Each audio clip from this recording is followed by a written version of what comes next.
In this short tutorial, I'm going to share with you how you can hide read receipts on Telegram. After turning off read receipts, your contacts will no longer see the word read and a timestamp under your messages on Telegram. To do this, simply head into your Telegram. On your chat page, tap on your settings icon on your bottom right corner of the screen. On the settings page, scroll down onto the option of privacy and security.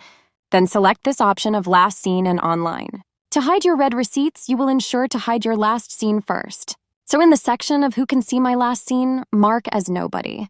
Then you will get to this option where you can also hide your read receipts. When enabled, the time you opened someone's message will be hidden.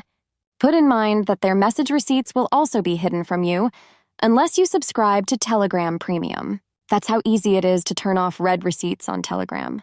If you have any questions regarding this tutorial, just let me know in the comments section down below. Check out these other upcoming informative tutorials.